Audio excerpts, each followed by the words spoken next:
ఇక్కడ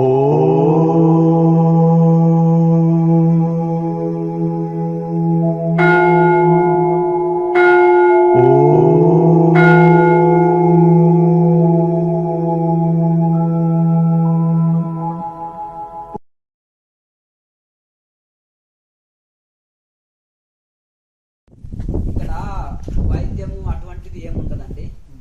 ఇక్కడ కేవలం యోగం చేసుకోవాలి, చేయాలి. ఇక్కడ ఏది మనం ఆయుర్వేద మెడిసిన్లు అవి ఏమి పెట్టలేదు, ఇక్కడ ఏమి తయారు చేయము. కనుక ఏదన్నా మంచి మంచి వైద్యుడు ఉంటే వారికి చూపెట్టండి. ఇక్కడ వైద్యం అంటూ ఏమి ఇవ్వము మేము.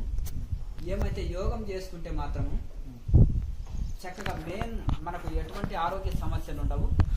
ఒకవేళ ప్రారంభవశాత్తున చిన్న చిన్నవి వచ్చిపోయినా అవి ఏం పెద్దగా సీజన్ వైజ్ వచ్చిపోయినా అవి మనని ఏది చేయవు.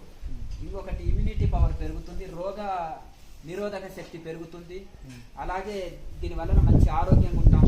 చిన్న చిన్న ఆరోగ్య సమస్యలు తెలియకుండా మనం గతంలో తెలిసో తెలియక కొన్ని సమస్యలు కూడా ఉంటుంటాయి కదా. కొంతమందికి ఇంతవరకు బీపీ ఉంటాయండి కంట్రోల్ అయింది, షుగర్ ఉంటాయండి కంట్రోల్ వచ్చింది యోగం చేస్తుంటే అని పాఠశాలలో ఎంతో మంది చెప్తారు. నాకు బ్యాక్ పెయిన్ విపరీతంగా 4-5 లక్షలు ఖర్చు పెట్టుకున్నాను.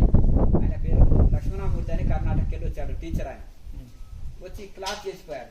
మళ్ళీ ఒకసారి పౌర్ణానికి వచ్చాడు, ఒకసారి వచ్చి 1 వీక్ ఉండిపోయింది ఇక్కడ.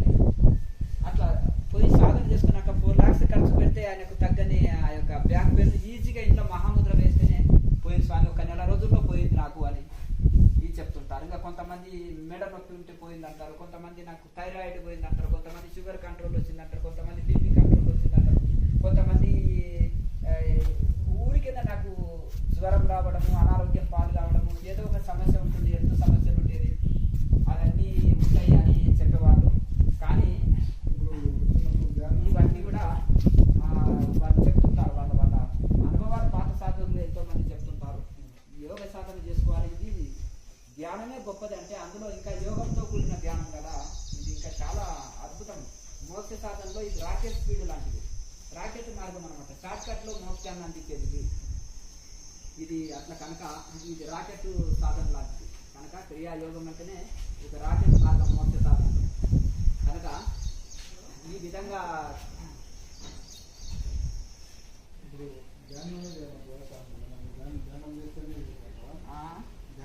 సాధన చేసుకోవాలి.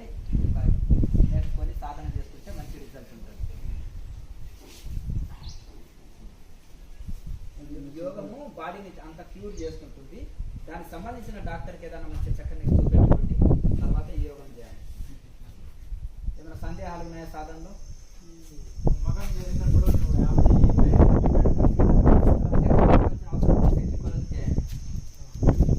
మీకు ఎంత శక్తి ఉంటే అంతే చేయండి. ఇంట్లో బలవంతం చేసి ఒత్తిడి చేసి చేయవలసిన అవసరం లేదు, శక్తి కొలది చేయొచ్చు.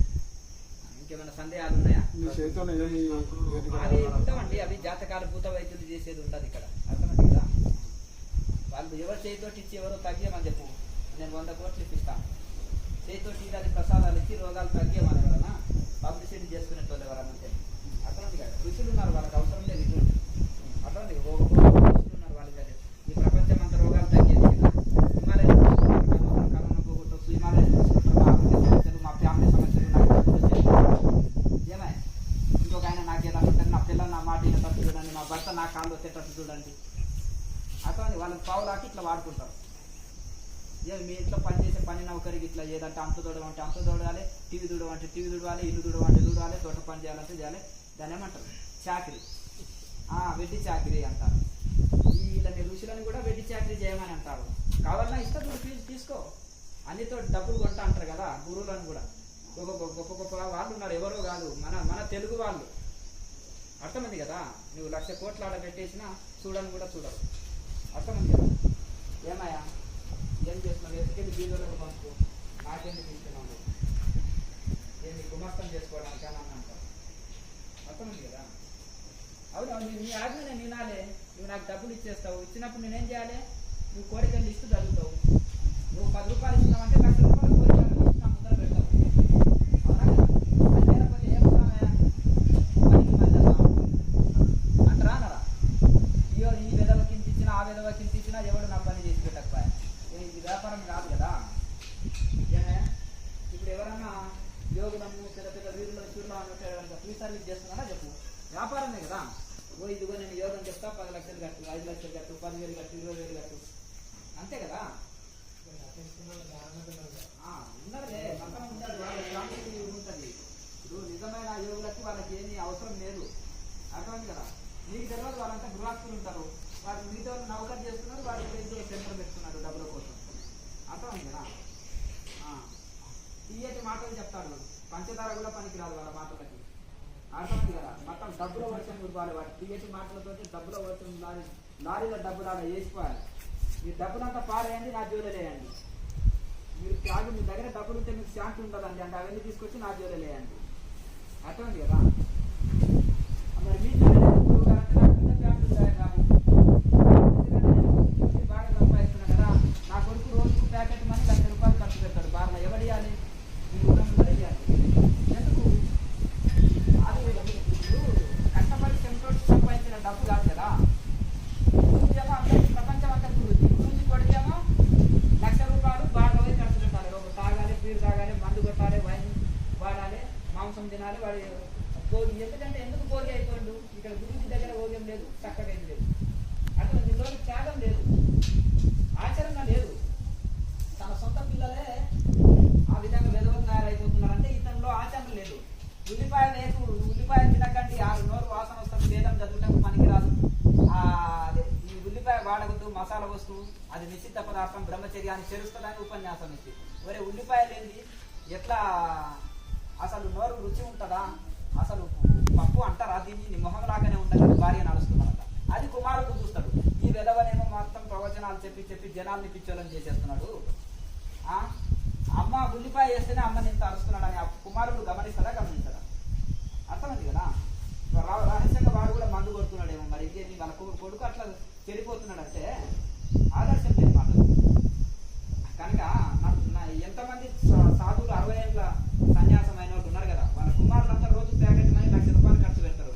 ఎందుకంటే వీళ్ళు అందరికీ దేశం అంతా దోసుకొస్తారు కదా, యజ్ఞాలు పూజలు ఇవి చేసుకుంటూ ఇంటింటికి వెళ్ళి పాద పూజలు చేయించుకొని సంపాదిస్తారు కదా. రోజు ₹1,00,000 ఖర్చు పెడతారు వాళ్ళ కుమారులు, అర్థమైంది కదా. ఎందుకు? చూడడానికి స్వామి కొడుకు, తినడానికి కొడుకు, అర్థమైంది కదా. సన్యాసం తీసుకున్నది ఎప్పుడు? ముసల్తనంలో.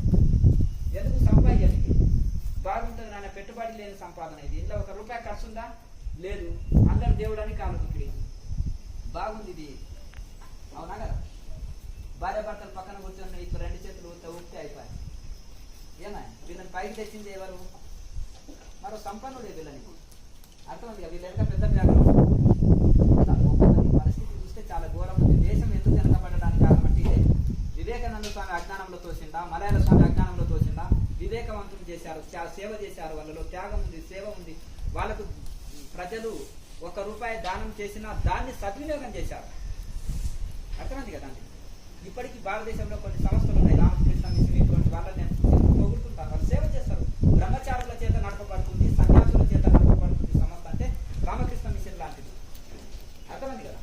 అందులో అవకతవకలు ప్రతి రూపాయి ఆన్లైన్ లెక్క ఉంటుంది, ITG ఉంటుంది, వాళ్ళకి ఇన్కమ్ ట్యాక్స్ లెక్కలు చూపిస్తారు, వచ్చింది పోయింది ఆన్లైన్ లెక్కలు ఉంటుంది. ఇంత చిన్న సంస్థ కూడా దీనికి ఆన్లైన్ లెక్కలు ఉంటాయి. IT ప్రకారం ఫైల్స్ రిటర్న్ చేయడం జరుగుతుంది. ఎందుకు? ఆదర్శం కోసం. మనం ఎందుకు రాజ్యాంగం రాసుకున్నాం? తొందర దొక్కనే కదా రాజ్యాంగం, అంతేనా కదా. లేదు కదా, లెక్క ప్రాసెస్ ఉండాలి. మనం ఒకటి మాట్లాడినప్పుడు మళ్ళీ దానికి ఒక అర్థం పడతాం ఉండాలి. కనుక ఇది ఇప్పుడు ఎటుపోతుందో ఆధ్యాత్మికం అంటే ఎటుపోతే భక్తి అంటే తెలుస్తలేదు. ఇటువంటి వాళ్ళు ఈయన వచ్చాడు అనుకోండి, ఈయన విశ్వసిస్తాడు. ఈ భార్య తక్కువ అవుతుంది, ₹1,00,000 డొనేషన్ ఇచ్చిపోతే కూడా సిద్ధంగా అవుతాడు, అర్థమైంది కదా. కానీ అటువంటి మోసపూరిత మాటలు వ్యాపారాలు చేయదు ఇక్కడ, అర్థమైంది కదా. పాపం ఆయన వచ్చిందే కష్టాలు, పోయి మనకు ఏదో మనం సమస్యకు చెప్తున్నాం, యోగం చేసుకుంటే ధ్యానం చేసుకుంటే ఇమ్యూనిటీ పవర్ పెరుగుతుందా, దానికి సంబంధించిన కొంచెం ఇప్పుడు ఏదంటే వేపాకు, కానగాకు, తర్వాత తులసి, నేల ఉసిరి, ఇవన్నీ మిశ్రమం చేసి చక్కగా దాన్ని దాన్ని కషాయం అన్న చేసి తాగండి, యోగం చేయండి, ప్రాకరించిన సలహాలు పాటిస్తారు. ఈ విధవ అట్లా కాదు, నేను యోగం చేస్తాను, ఇది శాంతి చేస్తాను అంటాడు. ఇంకో విధవ దగ్గరికి వెళ్తే ఏమి నీకోసం నేను ప్రార్థన చేస్తాను, నేను ప్రేయర్ చేస్తాను, నేను ధ్యానం చేస్తాను అంటాను, అర్థమైంది కదా. నాకు ఇంత డబ్బు కట్టి ఇంత డబ్బు మూలుగుతున్న నక్క మెడ మీద నెత్తి మీద తాటికాయ పడుతుంది, తాటి చెట్టు కింద అది మూలుగుతుంది, రోగం వచ్చింది, అది ఊరికే సాగుదాలకు దగ్గర ఉంది, అది తాటి చెట్టు కింద పోయి ఉంది, ఆ తాటి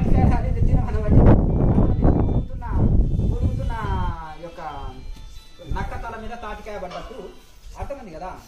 పోయి ఈ విధవల దగ్గరికి వెళ్ళిండ్రు అనుకో, ఇక వాడికి ఎట్లా గుండు కొట్టము, మనకి బాగా డబ్బు ఉందని తెలిసిందానికి ఈ విధవలకి వాడిని ఎట్లా గుండు కొట్టాలనేది చూస్తుంటారు.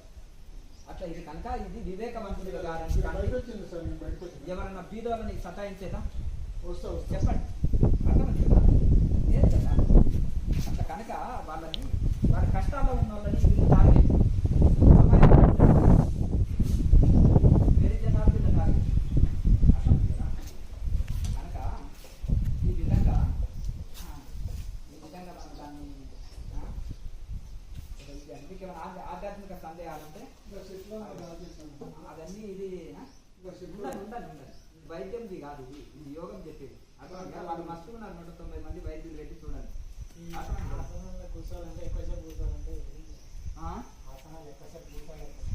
ఏంటిది రెగ్యులర్ ప్రాక్టీస్ చేయాలి, ఆహార నియమాలు పాటించాలి,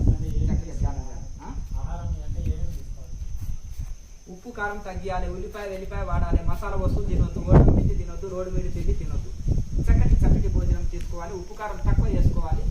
చక్కగా ఎంత ఇప్పుడు ఎద్దు రాత్రి తెల్లవారులంతా ఒకే ఆసనంలో కదలకుండా ఎట్లా కూర్చుంటుంది, మసాలా వేసుకొని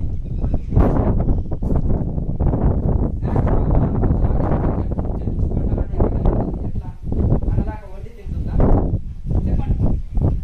మరి అవగాహన ఇట్లా మార్పు చేసుకోవాలి. ఏంటంటే ఆహారం కాదా, అందులోనే శక్తివంతమైన ఆహారం తీసుకోవచ్చు, మంచిది. నాలుగని జయించండి ఏది లభించదు. ఋషులు మరి లక్షల సంవత్సరాలు తపస్సు ఎట్లా చేయగలిగింది? ఆకుల ఉంది ప్రకృతి ఇచ్చే పాల కోసం కాసేది చేసి ఒక ఆయన తప్పని చేసుకుంటే ఆయనకి రావుంది కాదంటే దానికి సేవ చేయడమే సరిపోతుంది. సింగిల్గా తపస్సు చేసుకునేటోళ్ళు అట్లా కనుక అది ఏది దొరికితే అది ప్రకృతి ఇచ్చింది, భగవంతుడు ఇచ్చింది, తీసుకుంటుంటారు. సాధారణ పచ్చి కూరగాయలు ఉంటాయి తీసుకోండి, ఒక్కొక్క ఫ్రూట్స్ ఉంటే తీసుకోండి, లేకపోతే ధాన్యాలు ఉంటే ఒక్కొక్క టిఫిన్ లాగా తీసుకోండి. ఊరికి మనం తినేది డస్టే, చెత్తనే, ఏం లేదు, సారం ఏం లేదు, కిలో తిన్నా ఏం లాభం లేదు, అర్థమైంది కదా. సారవంతమైన తీసుకోండి, విటమిన్స్ ఉన్న తీసుకోండి, ఫుడ్ని ముఖ్యం మార్చి తీసుకోండి, అర్థమైంది కదా. కానీ దాన్ని సాధ్యమైనంత వరకు ఇప్పుడు దేనికైనా డబ్బులు ఖర్చు అవుతుంది కదా, అదేదో ఆహారాన్ని కూడా మారుస్తూ చక్కగా దాన్ని మంచి ఆహారం ఇవ్వండి, పోషకాలు ఇవ్వండి. అవసరాన్ని బట్టి కూడా కొంచెం రా ఫుడ్ కూడా తీసుకోండి. ఉదయం టిఫిన్ మొత్తం రా ఫుడ్ పెట్టేసేయండి, రాత్రి టిఫిన్ రా ఫుడ్ పెట్టేయండి, మధ్యాహ్నం ఒక పూట రైస్ రొట్టెలో తీసుకోండి. అట్లా ఆ విధంగా ఇది చేసుకోండి. మరి కుర్చీలే చూపిస్తున్నావు, ఖాళీ కుర్చీలో ఏముంది అక్కడ? ప్రతి ముద్ర వేసినప్పుడు